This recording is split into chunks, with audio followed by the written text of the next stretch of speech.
ایک بادشاہ کی عادت تھی کہ وہ بھیس بدل کر لوگوں کی خبر گیری کیا کرتا تھا۔ ایک دن وہ اپنے وزیر کے ساتھ شہر کے ایک کنارے پر پہنچا تو دیکھا ایک آدمی گرا پڑا ہے۔ قریب جا کر اسے ہاتھ لگایا، اسے ہلایا تو پتہ چلا کہ یہ شخص مر گیا ہے۔ افسوس کی بات تو یہ تھی کہ لوگ اس کے پاس سے تو گزر رہے تھے لیکن اس کی لاش کو اٹھانا کوئی بھی گوارا نہیں کر رہا تھا۔ بادشاہ نے لوگوں کو آواز دی، رات کا وقت تھا، لوگ بادشاہ کو پہچان نہ سکے۔ بادشاہ نے آواز دی، لوگوں اس کو کیوں نہیں اٹھاتے، یہ تو بیچارہ مر چکا ہے، یہ بیچارہ مرا پڑا ہے، یہ جانتے ہوئے بھی تم اسے ہاتھ لگانا گوارا نہیں کر رہے۔ لوگوں نے کہا یہ بڑا ہی گنہگار شخص تھا، بدکار تھا، سیاکار تھا، خطا کار تھا، اسی لیے ہم اسے نہیں اٹھا رہے۔ خیر بادشاہ اور وزیر نے یہ لاش اٹھائی، اس کے گھر لے گئے۔ بیوی نے جیسے ہی خامد کی لاش دیکھی تو خون کے آنسو رونے لگ گئی، رو کر کہنے لگی، ہائے میں گواہی دیتی ہوں کہ میرا خامد اللہ کا ولی تھا، اللہ کا محبوب تھا۔ بادشاہ اور اس کا وزیر بھی ساتھ میں کھڑا اس کا رونا سن رہا تھا۔ بادشاہ کو اس بات پر بڑا ہی تعجب ہوا کہ یہ تو زانی شخص تھا، اللہ کا ولی کیسے بن گیا؟ لوگ اس کی گناہوں کی گواہی دے رہے تھے جبکہ اس کی بیوی کہتی ہے میرا شوہر اللہ کا ولی تھا، اللہ کا ولی کیسے بن گیا؟ بادشاہ نے کہا مائی ایک بات تو بتا، لوگ تو تیرے اس مرے ہوئے خامد کو برا بھلا کہہ رہے تھے اور تم کہہ رہی ہو کہ میرا خامد اللہ کا ولی تھا، یہ کیسے؟ بیوی نے کہا مجھے بھی لوگوں سے بس یہی توقع تھی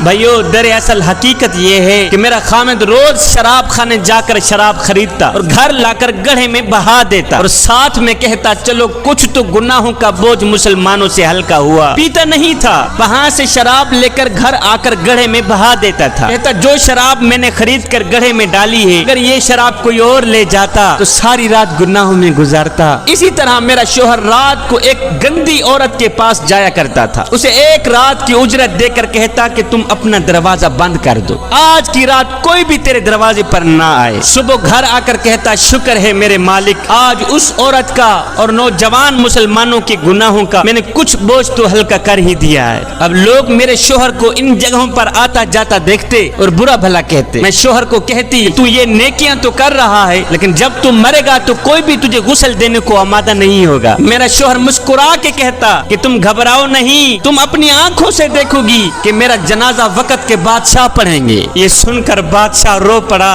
کہنے لگا مائی میں نے بھیس بدلا ہوا ہے، دراصل میں خود ہی بادشاہ ہوں، صبح انشاءاللہ ہم خود تیرے شوہر کو غسل دیں گے، علماء اولیاء اس کا جنازہ پڑھیں گے اور پڑھنے والے بادشاہ ہوں گے۔ نیک نے نیک سمجھا، بد نے بد جانا، مجھے جس کا جیسا ظرف تھا اتنا ہی پہچانا مجھے۔